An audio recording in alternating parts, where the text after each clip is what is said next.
Hi, welcome back to the Jac and Glen channel. I'm Jackie. I'm her husband, Glenn. He's my husband, Glenn. Before we get started, make sure you hit the subscribe button and that bell notification so you don't miss any of our videos. And you already know there's an Audible link and a Rakuten link in the description, so why don't you click it? Go ahead and click both of them. But let's get started with this video. If you watched Married at First Sight, you saw that Briana and Vincent did a budget. And as they were sitting there, Vincent got a little irritated or frustrated by the amount of the budget. Vincent's trying to save money. Briana's trying to have fun with the money and not really save as much as Vincent wanted to save. Right. So what we wanted to do, we wanted to take a look at their budget, but we wanted to add a method to it that has helped us out, that we used, and which is Financial Peace by Dave Ramsey. And if you don't know anything about Dave Ramsey, Dave Ramsey is a financial guru. This is not sponsored by Financial Peace, nor is it not sponsored by Dave Ramsey. We're just telling you what we use that could help Briana and Vincent out with their budget. A lot of marriages are in trouble because of money issues and money problems.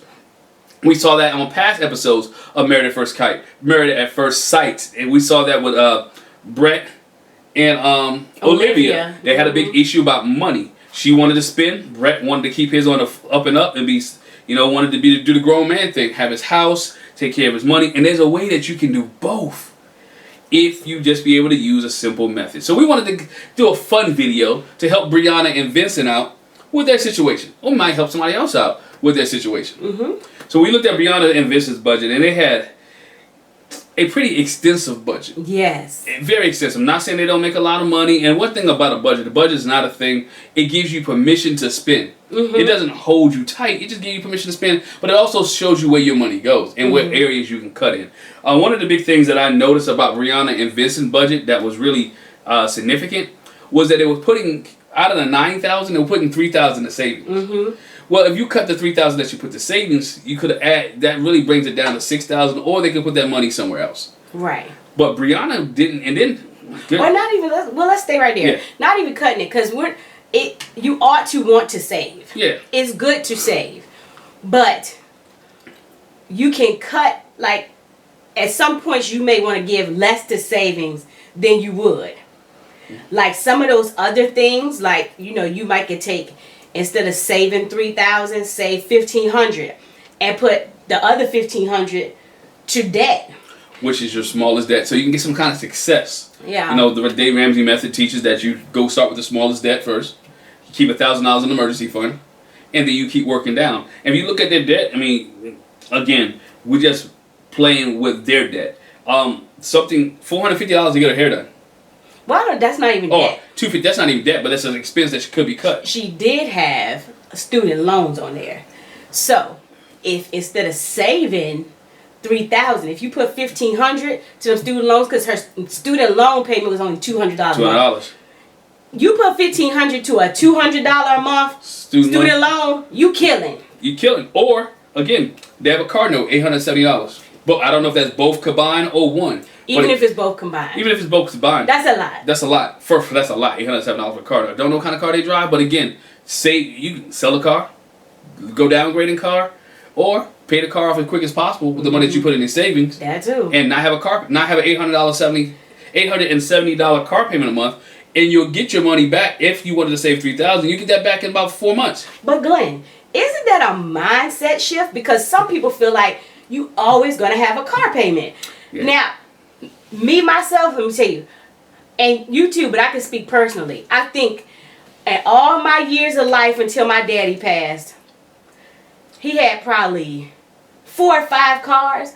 But I can remember my dad paying every last one of them off. They give you 5 years. So you talking about my daddy passed away when I was 20-something.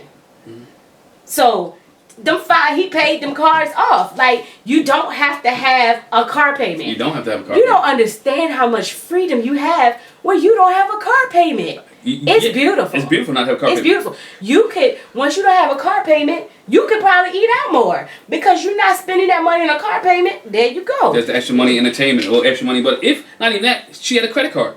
Credit card, $300 a month. If you don't have a credit card payment, that's money can go there. And a high interest rate. And high interest rate. Some people believe they can't live without a credit card. You can live without a credit card. Absolutely. And you don't need credit. That's a whole different... If you have money in your savings bank account, in your emergency fund, why you need a credit card? You don't. Because you should have saved whatever the emergency is. And then guess what? After you spend it on the emergency, you start filling it back up. You fill it back up. So again, you don't need a credit card to survive. I need a credit score. You really don't need a credit score. We survived. We've been years, about 6-7 years without a credit card. I promise you, Steve Jobs. I promise you, what's my man? Bill Gates. Bill Gates. Maybe Oprah. Oprah. I bet you they don't have no credit score. Because they could pay cash for anything. They have no reason to have basically credit. What you're saying when you take stuff out on credit is, I have stuff. I want something that I can't afford. I'm not disciplined enough to wait till I save the money up to get it. I remember my grandfather saving money up in a coffee can, or saving money up and being able to buy whatever he wanted. Cars he brought home, they was already paid for. Trucks. My grandfather was a farmer, so the trucks that he brought home or the equipment he paid for was paid for. It was his equipment. He didn't owe anybody. He didn't owe the bank, and he saved the money up and purchase what he got. It can be done in today's society. It just takes a lot of discipline. So when you look at some of the things that they can cut, and some of the things that, and again, Vincent wasn't wrong, but I want to save up for a house. Right. And then I want to be able to buy a house. Nobody wants to live in an apartment. When we got kids, and you start having dogs, and you start having things, you want to be able to have land. And on the flip side, I don't think Briana was saying that she don't want to save up for a house. No. But her thing is, and we're going to get back to what you said in the beginning, her thing was, I work hard for my money, so I want to be able to have fun with it. And what you said in the beginning was, having a budget and giving your money an assignment doesn't mean you can't have fun and doesn't mean you can't enjoy it. What you do is you budget for the trip. You budget for the entertainment. And the other thing though, also know entertainment ain't got the cost of arm and a leg. It ain't gonna cost $300 or $350 to go entertain. You budget for those things, and when you reach that budget, guess what? You're done. It's just like running your own company. If you ran your own company, you're not going to be overextended in your company. You want to make sure you have enough in payroll to pay your employees. You want to make sure that you can keep the lights on in your business. So when you, as a married couple, should be running your home as if it is your company, whatever your last name is, and then have the agreement, okay, this is what our monthly budget is. Sit down and have conversation. She still used the word our. I know she used the word my, and they haven't been married that long, but your language have to change. You have to become French. Oui. You know, we talk about money. It has to come together in order to be able to come it out. You can do what you choose to do. What you choose. This is what has worked for us. In our house, we bring everything together. In our house, we have monthly budget meetings, as we call them, and they're not always fun.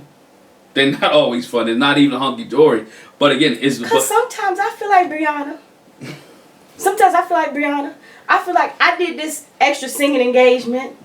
That's my money that I want to go to the store and buy some clothes with, or some shoes with, or get something for my children. Or I might want to be like Haley and go to Old Navy and buy some clothes for my husband. Funny. But it's nothing wrong. It's nothing wrong with that, as long as it's included in the budget. And so therefore you have those discussions. Where should this go? What should this do? And you give your money an assignment. And so that's one of the things. Briana and Vincent could be very in good shape if they take the time to set their budget. They did the budgeting thing. But now let's see where we can cut, where we can add, what's our time frame for getting into a home. And you definitely want to go in home with no debt. Yeah. And you definitely don't want to be going into buying a new house and adding more debt onto what you already have, with student loans, with credit cards, with all the other things they had. And so you want, with the car payments, almost $1,000 worth of car payments, you want to be able to go into the home and being able to enjoy the home. Having the furniture, having a paid for house or a halfway paid for house is a comfortable thing. And it also adds to your net worth, which is a great thing here, adding to your net worth. So that's one of the things they got to look at. I really do believe that on Married First Sight, so many people have money issues. They have a sex counselor, which is Dr. V. They got a pastor with Pastor Cal and Dr. Pepper. I do think they need to add a financial counselor. Especially for after the 8 weeks. After the 8 weeks, or even during the 8 weeks, to have a discussion with them about handling money. Look how many people have had money issues on the show so far, or that's been an issue in their marriage. They don't seek the professional help they need. Now, of course, everybody's may not be built for the financial piece or Dave Ramsey way, but again, it helps for us. It works for us, and it has helped over 6 million other people. I can't say something that's been successful for 6 million other people. I can't say it's wrong. I can't say that because it helped us. But more than anything, they off on the right foot because you sitting down and coming up with a budget. It's just they have some wiggle room. We feel like they had some wiggle room. Some things, you know, I know you're an independent woman and you're used to doing what you want to do with your money, but the fact that they sat down together says to me they're looking at their finances together. And when you sit down as a married couple and look at your finances together, it's some things that you're going to have to compromise. The one thing that I was like, she was like, you know, I still want you to date me. I still want you to court me. We can date and court without spending that much on one date. I think it was $200. $200 on the meal. She's like, you know, we go out, it's like $200. I'm not knocking their budget. She make a lot of money. But guess what? Even though you make a lot of money, don't mean you got to spend a lot of money. That's what I'm about to say. Their starting point for what they bring in anyway it's high. Is way better than a whole lot of people. It's way better than a lot of people. And that's the thing too. Sometimes people feel like because they bring so much money in, they budget less. You don't have to be as strict as somebody that might have had, like, as opposed to 100 and some thousand a year salary and 80 some thousand. Theirs might be 50,000. Yeah, but that's your salary in a year, and so you gotta be tight because you ain't got that much money. That's not true. Just live within your means. The problem is just living within your means. Don't overextend yourself, because there's, like I said, if you eliminate some of the debt or you eliminate some of the things, you can still have an enjoyable life. You're saving much more money. Could you imagine saving the $870, not buying a new car, but maintaining the car that you have, and adding that $870 to your house fund or to your 401k, to your whatever case may be, or averaging not having a student loan and you adding that. If you just take the car note, the student loan, which is car note, which is $870, the student loan, which is $200, that's $1,000. That's $1,070. That's $1,070 right there. And go ahead and take, let's say, her credit card, which is $300. And let's stop right there. That's $1,370. If you eliminate those debts, you just brought $1,300 back into your house, into your home. Now you multiply that by, let's say, you for the sake of 10 months, that's $13,000 that you've just brought into your home by eliminating your car payment, your student loan, and your credit cards. We haven't gotten to talking about cutting or managing anything else. Just eliminating those debts, you'd have saved $13,000 that year for your house. So it's just a matter of doing the math, being disciplined and strict about where we want to have, and they started off the right foot. They're having a great conversation. I just think they need a plan or a proven system to help them get to that, to go a bit further. And we know the financial peace Dave Ramsey system. Again, we're not promoting. It's not a paid advertising. Not a paid advertising. We're not getting paid for this. We're just selling what works for us. Will get you debt free. And that's the first thing we thought about when we saw that. I was like, man. Yeah. When I first saw it, I was like, man, they need Dave Ramsey. Or they need to go through financial peace. $9,000 a month budget, period. I was like, good God. They need to go through financial peace. So it's one of those things that I thought about first. I was like, hey, it teaches you how to manage your money. And so, Briana and Vincent, if you listen, you ever watch this video? Financial peace. Take financial peace so you can have financial peace. So there you can eliminate the money fight. There's no money fights when you have money. No. There's no money fights when you have the whole bunch of money and you ain't gonna have the debt and you don't have to worry about. Yeah, you don't have to rob Peter to pay Paul. You don't have to pick over, am I buying this for me to eat, or if I'm getting the baby's formula and diapers.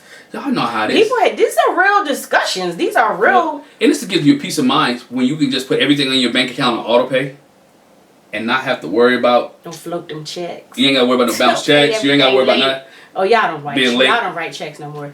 This is electronic age. Don't nobody write checks no more. You don't have to worry about. But not Vincent and Briana, financial peace. Anybody else there who's struggling with an issue, I suggest financial peace. It really works. I know people have a problem with it, but again, managing your budget is something key in marriages. But more than anything, like we said, we're not promoting financial peace. That's just what worked for us. But the biggest thing was, when you're coming together as a married couple, it's going to have to be some compromise. You won't be able to necessarily, especially when you know your husband. Briana said, I'm not as frugal. I get the impression that Vincent is not necessarily frugal. He just has a goal that he's trying to get to. What he said was, so he knows how to tighten. What he said was, I've been that lifestyle. I've had that. I bought the fancy cars. I've done all this, and I've learned that it does not benefit me. So now I'm married, and I want to do the grown man thing. Right. I want to make sure my wife has a home. When we get in there, when we have kids, we want to have a home. We don't want to live in an apartment or rent. And nothing wrong with renting and living in an apartment. No. you live in there and long enough until you're able to afford the home that you want to move into. And so there's nothing wrong with the apartment, but you save it up. But he wants bigger and better things for Briana, and he wants to do it correctly because he made mistakes. And he understands he has made mistakes. He's not taking the route of Eric, who made mistakes, and I'm moving here, you need to move with me. He's doing it in a different type of way. Right. And so Briana has to look at it. He's not putting handcuffs on her.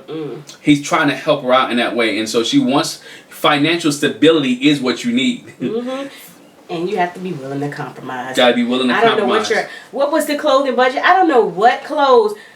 Why would you need to buy clothes budget was $350 a month. Every month. $350 every month for clothes. Why you need to buy clothes every month? That's even right there. Ain't nobody's telling you can't buy clothes, but maybe every other month, every third month, you buy some clothes. And what are you doing with then the other thing is, you got to understand, she's dealing with Vincent. Vincent is the one that when the show started, he said that, was it a homeless man? He didn't have whatever shoes he had or clothes because he had just given them away to somebody that needed it more than he did. Yeah, so he has a heart for that. And again, coming from his Dominican roots, who may not have had a lot, he's want to make sure that he doesn't return to that. So I'm not knocking the way he's at, and he understands somebody else's predicament. And understand somebody else's predicament. So him budgeting and wanting a house and wanting things is a good thing. Absolutely. Because he's not trying to be, he's not trying to waste it, and he wants to make sure they save. They want to make, but they can some things they can do within their budget to make sure they come out whole. And the good thing is, from what we saw after they had their budget conversation, they had a good budget conversation because nobody left mad. No. They were still speaking to each other. So that's a good budget meeting. That's a good budget meeting. When you can leave and y'all still would like to go out to dinner, or y'all can still have conversation, those are good budget meetings. Or nobody walked off to the parking lot and changed their mind in the parking lot and came back. He didn't get mad. He didn't get upset or mad, but he talked to her and he used wisdom, and they used wisdom together, in which I like. I give them credit for putting their budget on TV. Absolutely. I give them much credit for putting their budget on TV for the world to see and for us to do a video on or scrutinize or talk about or whatever case may be.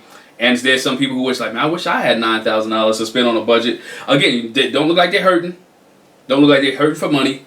But again, you still be able to save much more of your money if you eliminate some of the debt and be in a good place. And not only that, you brought it up. I did see some comments like, "Oh, I wish I had $9,000 to budget." I saw people also like, "Shoot, they doing good. If you got enough in your budget that you can save $3,000 a month." For some people, that's their budget. Yeah, $3,000. $3,000 in their budget. Some people want, and so again, wherever you're at, it can be done. If $3,000 is your budget, guess what? If you eliminate the debt, you're able to increase your budget. Sometimes it may take you getting 2 or 3 jobs. It may take you getting a side hustle. It may take you doing YouTube videos. It may take you doing all kind of things. That's not what we're doing. That's not what we're doing. We're doing fun. We like having fun. But it may take that, again, it may take you doing that in order to bring extra money in to do what you need to get done. So if that's delivering pizza, working Uber, Instacart, whatever case may be, your shovel, because sometimes the problem people have is that they got trying to dig. You're trying to dig your way out of debt, but your shovel is small because you don't have a lot of funds to. Yeah, you got a small shovel, or you're working by yourself. That too. And you got a small shovel, so you need a bigger shovel to get you out of the debt that you're in, and the knowledge. We get a little scripture here. My people perish for the lack of knowledge. So therefore, if you don't have the knowledge of how to get out of debt, and there's different methods. People use different ways to get out. And along that line, so my people perish for lack of knowledge also. And if I write the vision and I make it plain upon tablet, if we can all read it, and it'll help us run. Help us run. So again, writing down your budget, you can see what you can cut. The problem I think some people have, they don't ever write it down, so they don't even know what their budget is. Yeah. And when you write it down and you're able to visualize it and see it, you can see what areas in your life you can cut some things and improve on. That's one thing Vincent said when he actually looked at it and was like, whew. Once you look at it, you're like, well gosh, and that's a lot. And then his mind went into like, hold up, we don't need to do this. We don't need to do this. And that's what happened a lot of times when you look at a budget. When you actually, formulate your budgets, sit down and say, okay, so you think, so I go to Starbucks, every other day. It's only these, and I'm not saying me, I'm saying a person. It's only these many dollars when I go. But when you add those up for several days a week, for several weeks in a month, that could be a whop. It could be a whop. These little stop at the convenience store, to get you a little coffee or some chips or. What we're gonna do is we're gonna leave it in the description if you want to be able to get your stuff financially in order. There's some links, gonna be some links in the description to some audiobooks by Dave Ramsey, by David Bach, some of the financial people that we listen to that can help you get yourself on track. I don't know what else to say, but like Briana and Vincent, they're moving in the right direction. Yeah. Enjoyed this episode. Enjoyed them opening up and allowing us to see their budget so we can do videos such as like this. If you like the video, make sure you give us a thumbs up. Make sure you hit the subscribe button. Make sure you hit the bell notification. And we just want to say thank you for joining Briana and Vincent. If you don't do anything else, get some financial peace. A little bit. A little bit. Please. Please. Thanks. Thanks. Bye. Bye.